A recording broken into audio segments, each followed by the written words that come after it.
Bonjour à toutes et à tous, et nous voici dans notre émission qui est un spécial Le Mur du Mois. Bonjour Yannick. Bonjour Olivier, bonjour à tous. Et aujourd'hui, j'ai sélectionné Takenoko. Avant que tu te lances dans les explications, je rappelle c'est quoi le concept du Mur du Mois.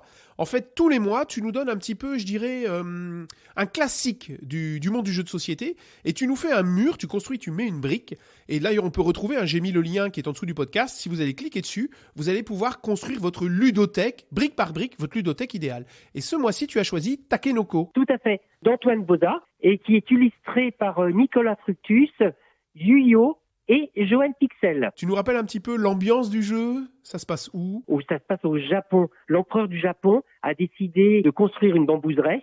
Et dans une bambouserie, qu'est-ce qui est bien? C'est d'y mettre un panda. Notre objectif, ça va être de construire la plus belle bambouserie possible pour que notre panda puisse bien manger. Un jardinier sera là pour faire pousser les bambous. C'est vraiment un jeu qui est absolument magnifique.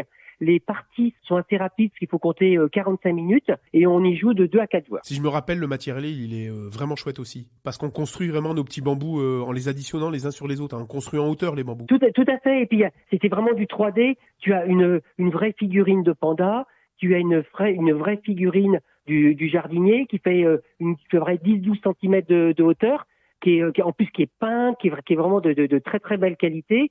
Tu as les tuiles que tu vas utiliser, c'est vraiment avec du carton très épais. Non, c'est vraiment un jeu qui est très très bien édité. Tu nous expliques un petit peu les mécanismes du jeu? Alors, le principe de Takenoko, dans un premier temps, tu vas lancer le dé qui va te donner une action spéciale. Une petite action que tu pourras faire en plus, de faire 2 fois la même action, de faire une action supplémentaire, etc. Et ensuite, tu vas choisir 2 actions parmi, on va dire, les 4 qui sont disponibles. La première action que tu vas pouvoir faire, ça va être de piocher 3 tuiles terrain. Tu vas les retourner, tu vas les regarder, et tu vas choisir, suivant la couleur et ce qui est marqué dessus, tu vas choisir la tuile qui t'intéresse et tu vas agrandir la bambouserie. Il faut savoir que la tuile que tu vas poser, si elle est irriguée, automatiquement, il va y avoir un bambou qui va pousser de la couleur de la tuile. Si elle n'est pas irriguée, tout simplement, elle est sur le côté. Il va falloir penser à poser une irrigation. Donc, poser une irrigation, c'est la deuxième possibilité que tu as.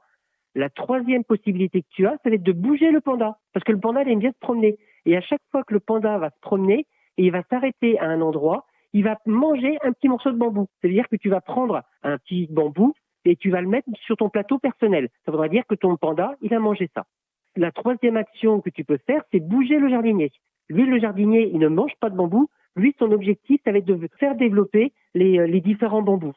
À chaque fois qu'un jardinier va arriver sur une tuile, il va faire pousser un morceau de bambou et toutes les tuiles adjacentes de la même couleur vont également progresser, c'est-à-dire que les bambous vont pousser. D'accord. Ça, c'était donc la quatrième action. Et l'avant-dernière, ça va être de prendre des objectifs. Pourquoi? Parce que ce qui va te rapporter des points, ça va être d'avoir réalisé des objectifs. Et tu as 3 styles d'objectifs. Premier objectif, on va dire le plus simple, mais qui rapporte le moins de points, c'est tout simplement sur ta tuile que tu vas avoir, ça sera marqué 2 bambous verts. Donc il faudra que ton panda, il mange 2 bambous verts. Tu retournes ta carte, comme quoi tu as réalisé l'objectif, et tu marques les points de victoire. Le deuxième style d'objectifs qu'il va falloir réaliser, qui vont te permettre de gagner des points, ça va être le positionnement de ta bambouserie. C'est-à-dire que tu vas avoir un croquis sur lequel il faudra par exemple que les roses soient alignées, ou alors qu'il faudra avoir 2 roses, 2 verts qui se touchent. Dès que tu as réussi à faire ça, tu poses ta carte comme tout à l'heure et tu gagnes des points d'objectif qui là sont beaucoup plus importants. Ce que j'ai oublié de dire, mais qui est très important, c'est que pour réaliser les objectifs de terrain, il faut que les terrains ils soient irrigués. C'est-à-dire qu'un terrain posé sans irrigation, ça ne fonctionnera pas. Le dernier objectif, ça va être des objectifs du jardinier. C'est-à-dire que tu vas avoir dessus le jardinier, il va être sur une tuile d'une certaine couleur avec un certain nombre de bambous. Dès que tu as respecté l'implantation et que c'est ton tour, tu poses la carte et tu gagnes les points de victoire. Et dans une partie, tu fais combien d'objectifs au total? Qui va déclencher les fins de partie. C'est-à-dire que suivant le nombre de joueurs, tu auras 7, 8 ou 9 objectifs à réaliser. Mais ce n'est pas forcément celui qui met fin à la partie qui va gagner, puisque une fois qu'on aura posé par exemple, 7e objectif quand on joue à 4, on finit le tour et ensuite on fera les points des différents objectifs qu'on a posés, plus 2 points pour celui qui a déclenché la fin de la partie.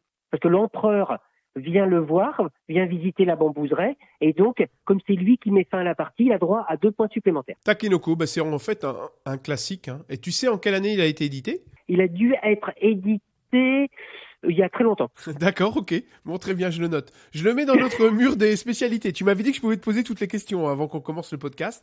Et je l'ai noté. Donc, il y a très longtemps. Moi, je dirais une dizaine d'années. Ouais, donc c'était vraiment il y a très longtemps. J'étais pas né, moi, en fait. Eh ben, merci Yannick. Tu veux rajouter quelque chose sur Takenoko ? Que c'est un très bon jeu, qu'il est édité par Matago et Bombix, et qu'il est d'Antoine Boza. Antoine Boza, je suppose que tu es capable de citer quelques noms de jeux qu'il a fait ? Oui, bien sûr. Seven Wonders. Oui, exact. Bon Yannick, il faut qu'on se quitte. C'est déjà la fin de notre podcast. Ben oui. Donc on met tout ça dans notre mur du mois, Yannick, d'accord ? Donc tout ça sur notre mur, notre ludothèque idéale. Merci beaucoup Yannick pour tous ces conseils. Et mine de rien, allez faire un tour sur le mur parce que ça commence à devenir pas mal fourni. Hein. Ah ouais, c'est super. Je te remercie Olivier, merci à tous les auditeurs et puis je vous dis à la semaine prochaine. À la semaine prochaine, merci beaucoup. Au revoir à tous.